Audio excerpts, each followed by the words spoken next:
So how's your day going in the cold right now? It guess it went all right because yesterday it got kind of cold, so I had to use the restroom and the Union Station was closed. So I went down and used it down like on 10th and Osage. I said, well, I'm gonna pass out and go to sleep in these apartments. And I get woken up by the police at 1:20. So they took me to Crossroad Shelter, and I stayed the night over there. And so you had to be out at 8 o'clock this morning. So they let us out at 8 o'clock this morning. So they gave me a ticket to get on the bus. So I got on the bus and went over to the Union Station. So, Does the Union Station have some facilities that you can use there, or what? well, yeah, a lot of times I go over to they have right next to the Union Station where the bus thing goes all the way out to the DIA. Yeah. So they have a station there. So I go in there and use there because over in the Union Station, a lot of people be doing drugs and stuff and doing all kinds of crazy stuff in that bathroom. I don't like being around that.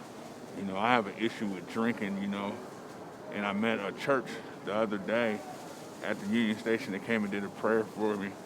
And so they took my Facebook page, and so they're sending me the information so I can join in with them, with the church, and dealing with my alcohol. And so hopefully everything's going to go together. They have church this morning, so they have Church is getting you into like an AA program or something like that? Yeah, they're running a church program, and within that they also have the alcohol and drug program within it. And so they're gonna get me inside there, and then we're gonna go from there.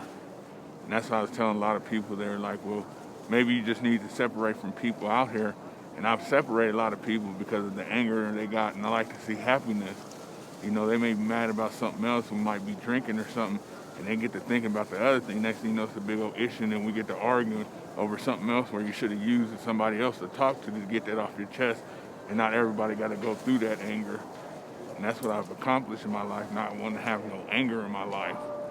And so I try to be as happy as I can. A lot of people that gets all angry, I got to separate because I know it becomes an issue. I didn't have people get killed and get shot in these last couple months. And even right over here, last night when the police were transporting me, there was a shooting over here, on 21st and Wazee. And it's just too much killing. I don't want to be around that. I got Wednesday I got to go to the hospital, and they're going to check into my lungs, make sure my blood clots is all gone and stuff, and my seizures, and I can go back to work.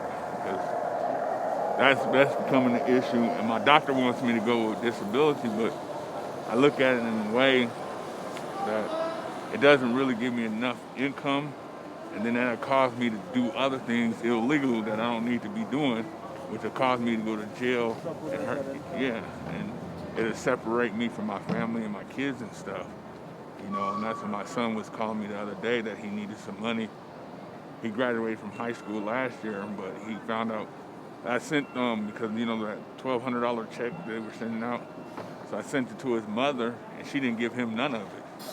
And she took it all to herself, and didn't share with him. And so he left her house, and with me going from hotel over to friend's house or sleeping in apartments, like I said, I don't have nowhere, but he stays with a friend, and he just got him a car, so he's trying to find him a job to get things better. And I feel bad that I'm not able to be there financially to help him. Emotionally, I'm there to be able to talk to him and keep him strong and not doing nothing dumb like I used to do, so he don't end up in jail or dead or hurt somewhere or paralyzed, So it's a lot. It's just a lot. Where are you going to stay tonight?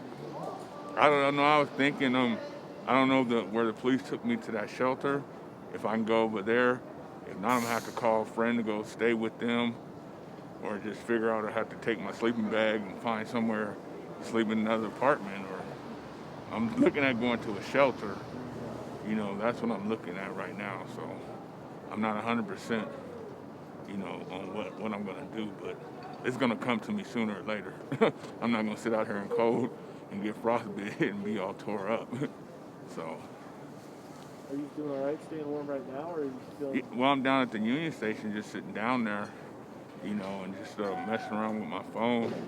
A lot of my family in California want me to come back, but I got 3 kids out here, and I don't want to leave them. I still got one that's still in high school, one in college, and one graduated last year, but like I said, he's going through a lot right now. You know, he doesn't have a lot of support, so I gotta be there for him. It's like my mom and my family's for me there, you know, and still are. But mad that I'm not back in California, but they don't really have that understanding. Where are your kids staying? Well, my one in Monte Vista down south by Alamosa, my daughter, and then I got another one that stays right here on Cherokee, because her grandfather died. My oldest one, she's 21. He died, and so now they're taking care of the grandma, her and her mom. And then my son, he's staying out in Inglewood. So, and with seeing my youngest daughter down in Monte Vista, it's like I have to ride all the way down to not Monte Vista, but to what's that? Starts with a P. That city. Who? Nah. No. It's down. It's 2 hours from here. Yeah, Pueblo. There it is. Go to Pueblo and meet up with her there. Because in that situation down there, if you're not white or if you're not Hispanic, they really don't grab into you. And when you're black going down there, they look at you in a strange way. You know, so it's just a different big old thing, you know. What are you trying to see in her again? We're gonna plan on doing it like maybe within 3 weeks. It all depends on what happens Wednesday and what the doctors and them say about me when they do inside my heart and look at my lungs. You know, so that's all debating, and that's what also where my job was take me back. But they're tired of me falling out and going into seizures and different things like that. So. And what work were you doing before? Oh, plumbing. But when I just lost this job, I was remodeling, and so we were remodeling apartments and stuff. And so we were just moving a lot of the furniture out while they do the floors and put the new ovens and microwaves and do the plumbing inside there.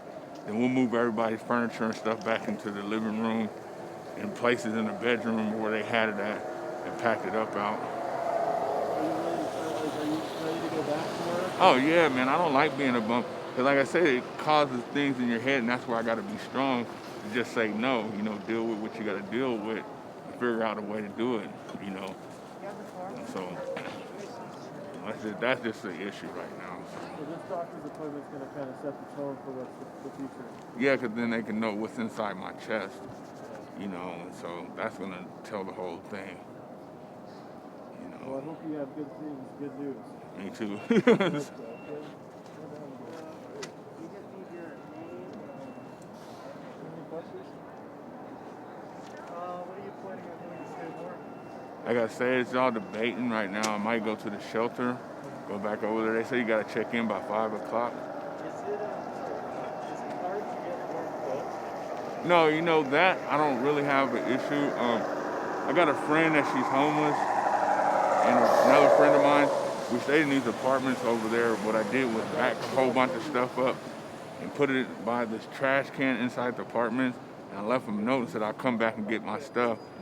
And so I was going out to a little bit Denver yesterday, and I told her to hold my 2 bags because my girlfriend, she's taking care of the grandkids over to her older daughter's house.